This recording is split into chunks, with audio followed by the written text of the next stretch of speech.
मम्मा, दादी रो क्यों रही है और ये क्या है वृद्धाश्रम? बेटा दादी अपने नए घर जा रही है ना, इसलिए रो रही है। बेटा तू मुझे वृद्धाश्रम क्यों लेके आई है? दादी, मम्मी ने बोला कि आपका ये नया घर है और नए घर में तो हम सब साथ में रहते हैं ना। अरे नहीं बेटा, दादी अपने नए घर में अकेली रहेगी। दादी इस घर में अकेली रहेगी? लेकिन क्यों मम्मा, नए घर में तो सब साथ में रहते हैं। हाँ बेटा, दादी जैसे यहाँ पर बहुत सारे लोग रहते हैं ना, इसलिए दादी यहाँ पर खुश रहेगी। दादी के जैसे इस घर में बहुत लोग रहते हैं मतलब? पिया बेटा, तुम मुझे यहाँ पे क्यों लेके आई हो?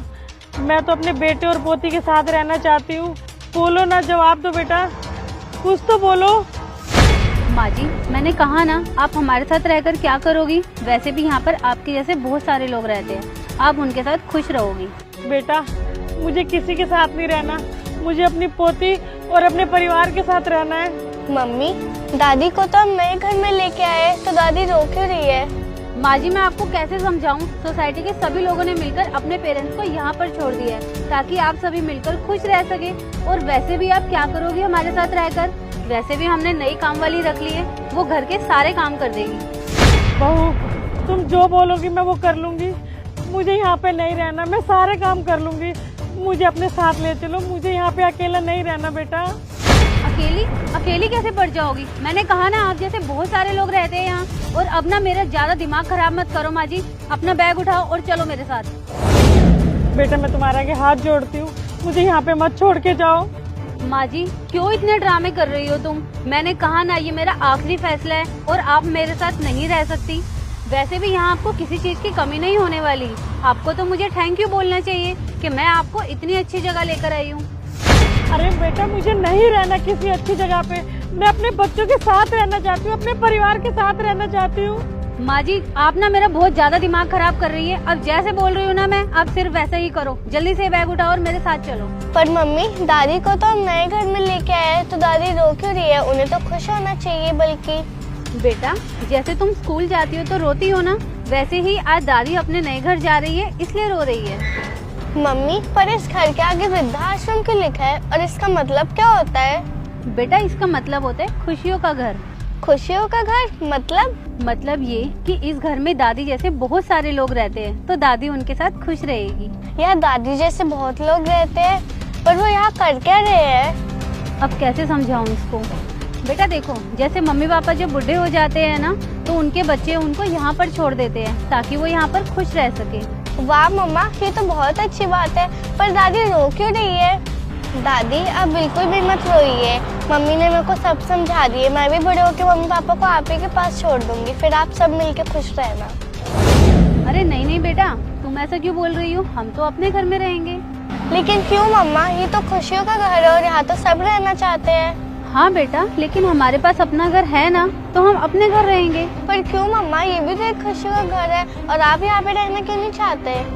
चुप करो, मैंने बोला ना, तुमको ज्यादा ही बोलने लगी हो आजकल मेरे सामने। जब दादी यहाँ रह सकते हैं तो मम्मी आप क्यों नहीं? और अगर आप दादी के लिए इतना अच्छा सोच रहे हो तो मैं भी तो आपके लिए इतना अच्छा सोच रही हूँ। बोलो बहू, मेरी पोती तुमसे कुछ पूछ रही है, उसको जवाब दो कि जब तुम बूढ़ी हो जाओगी और मेरी पोती तुम्हें यहाँ छोड़ने आएगी तो तुम यहाँ क्यों नहीं रहना चाहती? बोलिए ना मम्मा कुछ। अब तुम्हारी मम्मा कुछ नहीं बोलेगी बेटा, क्योंकि तुम्हारी मम्मा के पास कोई जवाब नहीं है। नहीं मम्मी, आप मुझे बताओ, आप भी तो एक न एक दिन बूढ़े होगे ना, और अगर आप दादी को यहाँ छोड़ सकते हो तो मैं आपको यहाँ क्यों नहीं छोड़ सकती? बोलो मम्मा। चुप करो, तुम बहुत बदतमीज हो गई हो आजकल। आने दो तुम्हारे पापा को, तुम्हारी सारी शिकायतें लगाऊंगी। अंकल, ये वृद्धाश्रम क्या होता है? इसका मतलब खुशियों का घर होता है ना? खुशियों का घर? ये आपको किसने कहा बेटा? लेकिन मेरी मम्मी ने कहा ये तो खुशियों का घर होता है। ये खुशियों का घर नहीं, ये दुखों का घर है। दुखों का घर? जब बच्चे अपने माँ बाप को घर से बाहर निकाल देते हैं तब उनको यहाँ रहना पड़ता है, अपनों से दूर, अकेले, बेबस और बेसहारा। क्या? जब बच्चे अपने मम्मी पापा को घर से निकाल देते हैं तब वो लोग यहाँ पर रहते हैं? हाँ। इसका मतलब मेरी मम्मी ने मुझसे झूठ बोला? मम्मी, आपने मुझसे झूठ क्यों बोला? बताओ ना मम्मी, कुछ बोलो मम्मी।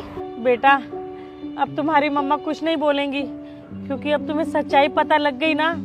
अरे ये तो हर घर की कहानी है। कौन अपने बूढ़े माँ बाप को अपने पास रखता है। माँ बाप पूरी जिंदगी लगा देते हैं अपने बच्चों को काबिल बनाने के लिए, और जब वो काबिल हो जाते हैं ना तो अपने माँ बाप को ऐसे ही वृद्धाश्रम में छोड़ के चले जाते हैं, जिन्हें वो सपनों का घर बताते हैं। छी मम्मा, मुझे आपसे उम्मीद नहीं थी कि आप इतने बुरे होंगे। मम्मी, मेरे को लगा था वर्ल्ड में सबसे बेस्ट मम्मी हो, लेकिन आप तो सच में बहुत बुरी हो। बेटा ये आप क्या बोल रहे हो? नहीं मम्मी, मुझे आप अपनी बेटी मत बोलो। मैं आपकी बेटी नहीं हूँ, और ना ही अब से मैं आपके साथ रहूंगी, क्योंकि अगर मैं आपके साथ रही तो मैं भी आपकी जैसी बन जाऊंगी। अब से मैं दादी के साथ रहूंगी। माँ जी आप ही कुछ समझाइए ना इसको। बहू मैं क्या समझाऊं इसको, ये तो वही कह रही है ना जो ये देख रही है और जो तुमसे सीख रही है। दादी अब चलो मेरे साथ। माँ जी मुझे माफ कर दीजिए। बेटा बेटा